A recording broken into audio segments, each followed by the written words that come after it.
Hello brother, నమస్తే. Franchise business తీసుకుందాం అనుకున్నారా? ఒక్క నిమిషం ఆగండి. ఈ వీడియో పూర్తిగా చూసిన తర్వాత మీరు ఆలోచించండి. ఈ స్కామర్ నా కొడుకులు ఎక్కడ పడితే అక్కడ ఉంటున్నారు. ప్రస్తుతం ఇప్పుడు ఈ ఫ్రాంచైజ్ బిజినెస్లో కూడా ఈ స్కామర్ నా కొడుకులు వచ్చేసారు.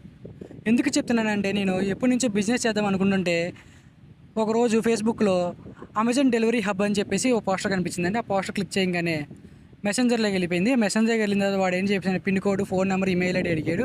నేను పిన్ కోడ్ ఇచ్చాను, ఫోన్ నెంబర్ ఇచ్చాను. మెయిల్ ఐడి దగ్గరకు వచ్చి నాకు డౌట్ వచ్చి ఎందుకని మంచిదని చెప్పేసి నేను అక్కడితో ఆపేశానండి ప్రాసెస్ని. తర్వాత 2 డేస్ తర్వాత నాకు ఫోన్ వచ్చిందండి. ఆ ఫోన్లో వాడు ఏమని చెప్తున్నాడంటే, సార్ మీరు అప్లై చేశారు కదండి, మిగతా ప్రాసెస్ గురించి కంప్లీట్ చేయాలి అని చెప్పేసి చెప్పాడండి. దాని గురించి నేను మెయిల్ ఐడి పంపించమన్నాడు. సరే మీ మెయిల్ ఐడి పంపించాను.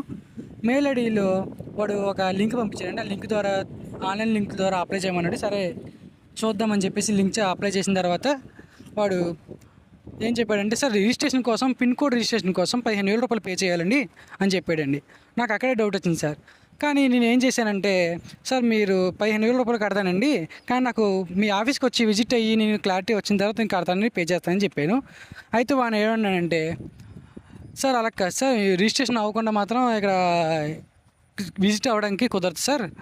మీరు పేమెంట్ అయిపోయిన తర్వాత మీరు ఆఫీస్కి వచ్చి విజిట్ అవ్వచ్చు, లేదంటే కనుక విజిట్ అవ్వడానికి కుదరదు సార్ అని చెప్పండి. సరే నేను ఏం చేశానంటే, సార్ పోనీ అలా కాదు, నాకు వీడియో కాల్ చేయండి సార్ మీరు అంటే, సార్ వీడియో కాల్ చేయడం కూడా కుదరదు సార్ అని చెప్పాడండి. ఇప్పుడు నాకు అప్పటికే డౌట్ వచ్చి, సరే సార్ ఇక్కడ అయితే చూస్తాను, ఆలోచిస్తానని చెప్పేసి అక్కడితో ఫోన్ కట్టేశానండి. వాడు మళ్ళీ మెసేజ్ పంపిస్తూనే ఉన్నాడు. అమెజాన్ కస్టమర్ కేర్కి కాల్ చేశానండి.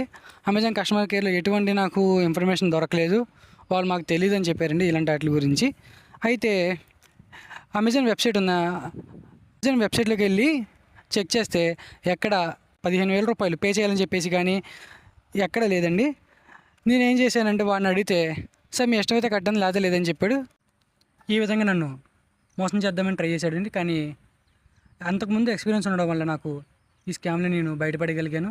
నాకులాగే మీరు కూడా ఇటువంటి స్కామ్లు ఇరుక్కోకుండా కొత్త బిజినెస్లు, ఫ్రాంచైజ్ బిజినెస్లు రన్ చేద్దాం అనుకున్న వాళ్ళు నా ఛానల్ని ఫాలో అవ్వండి. Thank you very much.